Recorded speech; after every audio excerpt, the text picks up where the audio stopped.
Hey guys, Vince Nero here, Senior Content Marketing Manager with Siege Media. And today I'm going to talk to you about creating content in multiple outreach markets.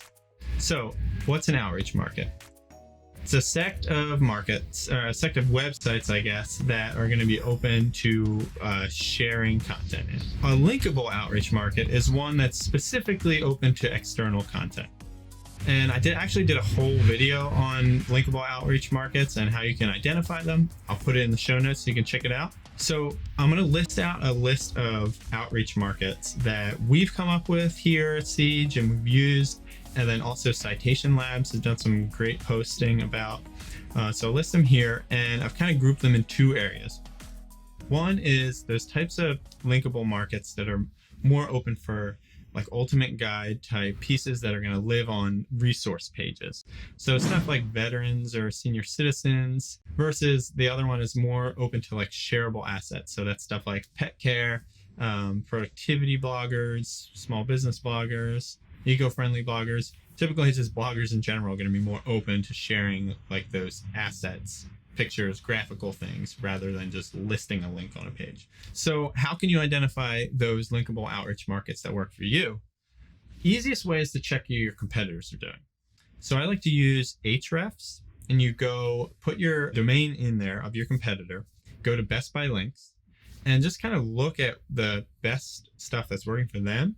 You can pretty easily identify the outreach markets and industries that they're kind of playing in. And typically you can play in those same industries. One note, I guess, of this is that not every market is going to work for you. It's not always going to work for your industry.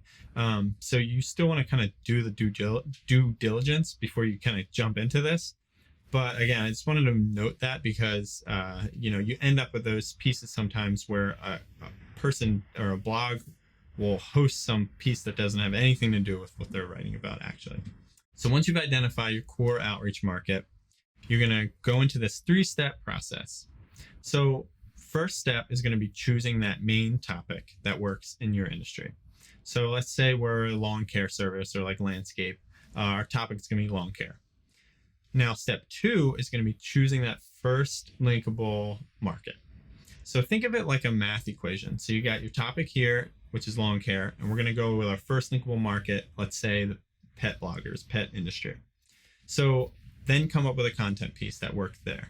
So let's say types of grass that are bad for your pet, right? So this would be an infographic or something that lists the types of grass that your pet can or can't be cool with, right? So step 3, we're going to try to add one more twist to that so we can expand it into even more outreach markets. So again, think of it like the math equation. You got lawn care as your topic, pet industry, and then let's say like the eco market, eco-friendly bloggers. So the idea I came up with there is DIY natural pesticides, right? So that's going to play in the eco market because it's kind of that natural area. They're going to be homemade pesticides that are not harmful to the environment and hopefully also not harmful to your pets, right? So that'll play in the pet industry as well. Notice how I didn't put DIY natural pesticides that are also safe for your pets, because sometimes by doing something like that, you're going to pigeonhole your piece so it'll only work in the pet industry.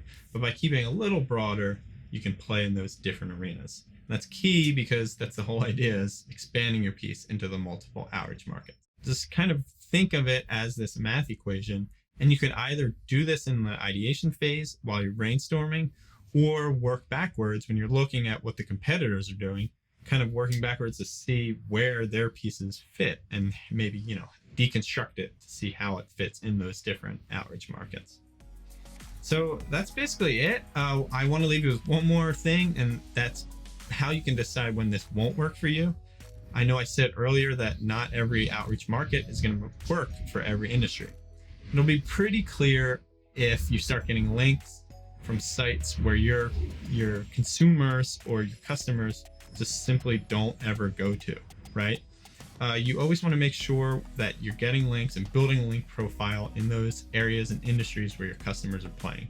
Think of it like the sales, in your sales funnel, you want to touch your customers at some point in the game where it's relevant to them.